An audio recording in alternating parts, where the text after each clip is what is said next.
we are also joined by the former presiding officer of the Welsh Assembly, Dame Rosemary Butler, and her husband Derek. Rosemary and Derek, you too are very welcome. Thank you for coming. Questions to the Prime Minister. Simon Hoare. Number one, Minister. Thank you, Mr. Speaker. Mr. Speaker, I'm sure the whole House will wish to join me in offering our best wishes to His Royal Highness Prince Harry and Meghan Markle on their wedding this Saturday, and the very best for their future lives together. And, Mr. Speaker, it is also Mental Health Awareness Week, and I think it is fitting that we mark Prince Harry's tireless work to raise awareness of the ongoing challenges faced by service personnel making the transition to civilian life, including support for their mental health. And, Mr. Speaker, may I say how appropriate it is for this House to have recognised the bravery and hard work of PC Jonathan Wright and PC Craig Nichols in apprehending the killer of Joe Cox. When Joe Cox was killed, this House lost one of its best. Mr. Speaker, this morning I had meetings with ministerial colleagues and others. In addition to my duties in this House, I shall have further such meetings later today. Simon Hoare. Thank you, Mr. Speaker. Animal welfare and environmental standards are clearly key for British agriculture, but could I ask my right honourable friend to reassure UK farmers that food security and food production will be recognised and at the heart of future UK agriculture policy? Can I say to my honourable friend that he does raise an important point. He's absolutely right to do so. As he will know, as we leave the European Union, we will have the opportunity to deliver a farming policy which works for the whole industry, and that's why we're asking for the views of everyone involved with an interest to develop a policy that reflects the reality of life for food producers and farmers, the opportunity to improve our farmed environment, and the issues my honourable friend raises. And our food has a great reputation, a very high reputation for the quality that's been built on high animal welfare standards, on strong environmental protections, and on the dedication of farmers and growers right across this country. Jeremy Corbyn. Thank you very much, Mr. Speaker, and thank you for welcoming PC Wright and PC Nichols to this chamber today. They did great work, as indeed police officers do all over the country, and it's right that you should recognise them on behalf of all of us.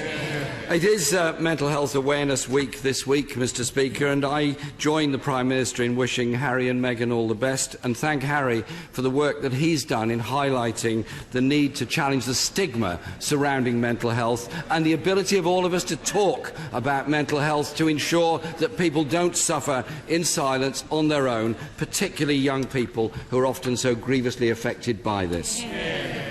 Mr. Speaker, when the Prime Minister wrote at the weekend that she wanted as little friction as possible, was she talking about EU trade or the next Cabinet meeting?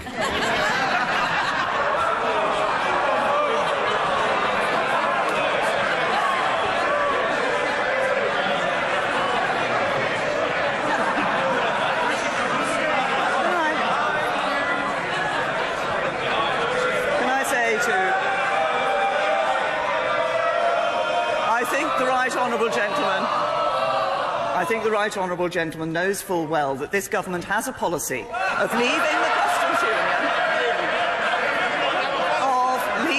the customs union, and of ensuring that, as we do so, we have as frictionless trade as possible with the EU, that we have a solution which ensures we have no hard border between Northern Ireland and Ireland, and also that we have an independent trade policy. But if he's talking about friction, perhaps he could reflect on the fact that this month the Shadow Health Minister in the Lords voted for a second referendum, that at the weekend the Shadow Brexit Secretary refused to rule out a second referendum, and on Monday the Shadow International Development Minister tweeted in favour of a second referendum. So perhaps when he stands up he could put the minds of the British people in this House at rest and rule out a second referendum. Jeremy Corbyn. Mr. Speaker, the divisions in the Cabinet mean there's been no progress in negotiations for 5 months. The reality is the Cabinet is more interested in negotiating with each other than it is with the European Union. Mr. Speaker, the Prime Minister's promise of as little friction as possible is in stark contrast with the earlier commitment that it would be friction-free.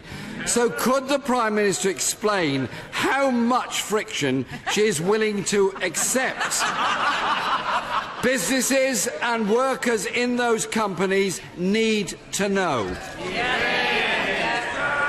Say to the right honourable gentleman that we want to ensure that we are able to continue to trade in as frictionless a way as possible. And the suggestion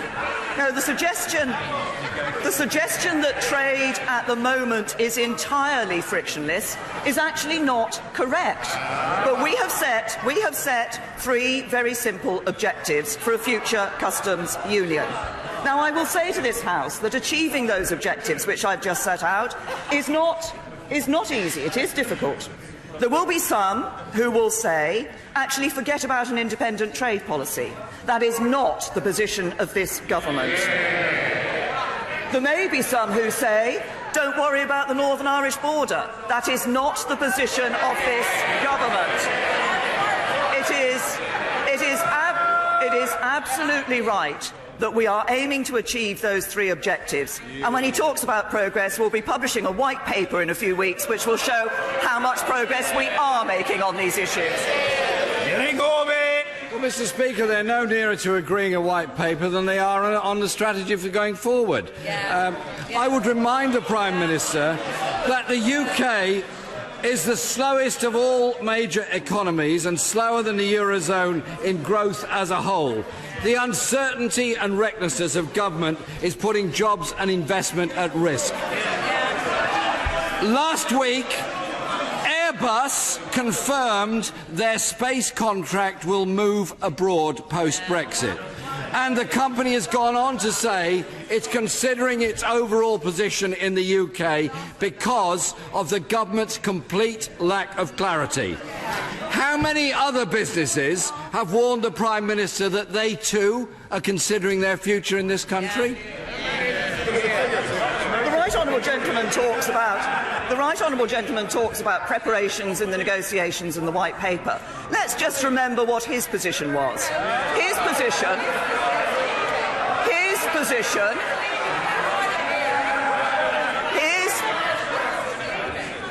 position was that we should have triggered Article 50 immediately after the referendum. With no work having been done in preparation for the negotiations, he wouldn't even have had a white page, let alone a white paper, to base his negotiations on. And what would that have led to? What Labour do every time in government? They'd have sold Britain out. The problem is, Mr. Speaker, the Prime Minister's own position isn't even supported by her cabinet. Rolls-Royce have said, Mr. Speaker, Rolls-Royce, we're worried about border checks. We need to be thoughtful and careful about future investments. Ford, any sort of border restrictions and customs friction is going to be an inhibitor to us continuing. Vauxhall, we cannot continue to invest in a world of uncertainty. Mr. Speaker, businesses are understandably frustrated by this government. This week, the Environment Secretary gave his view on the Prime Minister's preferred customs partnership model. He said there have to be significant question marks over the deliverability of it on time, as it has flaws. Well, at least he didn't call it crazy, like the Foreign Secretary. But, Mr. Speaker, if the Prime Minister cannot even convince her own cabinet of her strategy, what chance does she have of convincing 27 other European countries? I say to the right honourable gentleman that he has taken this view of our position in negotiations before. Before December he said we wouldn't get a joint report, and we did. Before March he said we wouldn't get an implementation period, and we did. And we continue to negotiate. But if he's asking about what British businesses are doing, I'll tell him what British businesses are doing. They're creating more jobs in this country. Record levels of employment in this country. What did we see under Labour 500,000 more people unemployed, because Labour governments always leave office with more people out of work than when they went in. Jeremy Corbyn! Can I congratulate the Prime Minister on record numbers of zero-hours contracts, record numbers of people in in-work poverty, and a record of wages lower today than they were 10 years ago. And can I also congratulate the Prime Minister on formally dividing her cabinet into rival camps, as if it needed doing, to look at two different models. And as a process, Mr.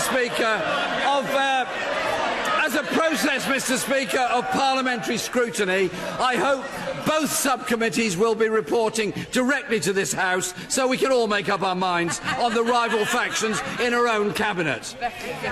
Mr. Speaker, whilst her government dithers, the Dutch government has now begun training the first batch of extra customs officials to deal with the reintroduction of customs checks for British goods at Dutch borders. In October, the Prime Minister's official spokesperson said HMRC were... Order! The Right Honourable Gentleman will complete his question more quickly if members don't shout for order! Order! Mr Clark, I don't require your assistance. You're an amiable enough fellow, but no assistance by the Chair from you is required. I want to accommodate backbenchers, and I will do so today, as I always do. I'm concerned about people who want to ask questions. If people don't want to ask questions, shush and listen. And if you do want to ask questions, you'd certainly better keep stum. Jeremy Corbyn. Thank you, Mr. Speaker. It's a very straightforward question. How many HMRC additional staff have been recruited in order to deal with Brexit? Prime Minister. The Right Honourable Gentleman, as he knows, we are indeed making preparations for all contingencies.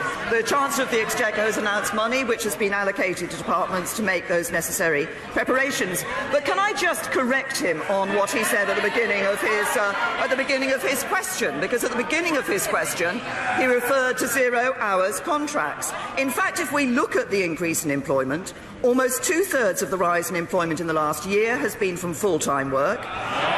Over 3/4 of the growth in employment since 2010 has been in full-time work, and around 70% of the rise in employment since 2010 has come from high-skilled work. So perhaps when he stands up, he will welcome the jobs that have been created under this government.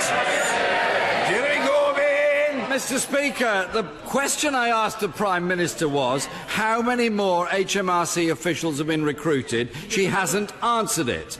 Can I help her to say that the claims that they're recruiting more won't even make up for the cuts made in the last 8 years? It seems that the Dutch government is more prepared for dealing with Brexit than the British government is.